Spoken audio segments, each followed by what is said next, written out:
दर वृद्धि प्रसंग में सरकार को घेरिला बीजेडी कहिला मंत्री बयान दुर्भाग्यजनक दरदाम को नियंत्रण करंतु राज्य सरकार राज्य में दरदाम वृद्धि नहीं बरसिला बीजेडी सीधा सड़क राज्य सरकार को कला टार्गेट। आज बीजेडी नेत्री प्रमीला मल्लिक एवं लेखाश्री सामंत सिंहार दर वृद्धि प्रसंग में सरकार को घेरी प्रमीला कही राज्य में परिवर्तन और सुशासन नारा दे दरदाम आकाश छुआ करिसेंती। साधारण लोक आशा करुचंती भल खाइबे और सस्तारे पाइबे तेणु चाउल डाली पनीपरिबा दर वृद्धि राज्य सरकार नियंत्रण करी लोकों को न्याय दियंतु।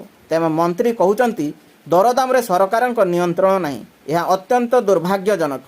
साधारण लोक सस्तारे केमिति जिनिस पाइबे से व्यवस्था राज्य सरकार करंतु बोली प्रमीला मल्लिक कहिसंती। एथिसह बीजेडी ए प्रसंग में राजरास्त आंदोलन करियो बोली से कहिसंती। अन्यपटे लेखाश्री कहिसंती जदि बीजेपी रो विजय उत्सव सरिलाणी ताहेले जो भोट रे जीतिचंती से ओडिशावासी हित कथा चिंता करंतु।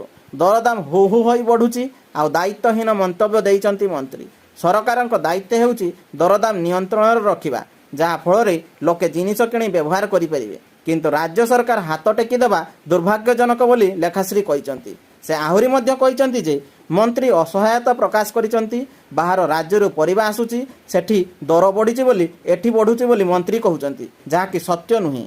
व्यवसायी संघ कहउची होर्डिंग जगु दर बढ़ुची। अन्यपटे ओडिशा चाउल बळका राज्य ताहले एठी चाउल दर केमिति बढ़ुची? एठी चाउल होर्डिंग हेउची, मिड डे मिल भी प्रभावित हेउची बोली कहिसंती बीजेडी रो एही नेत्री। खाली सेतिक नुहे, दरदाम नियंत्रण को न आसिले लोक बोझरे रहिबे। राज्य सरकार दर नियंत्रण पई कोन करूचंती ता स्पष्ट करंतु। राज्य सरकार निजे किणी अत्यावश्यक जिनिस लोकों को सस्तारे बिकंतु बोली लेखाश्री कहिसंती।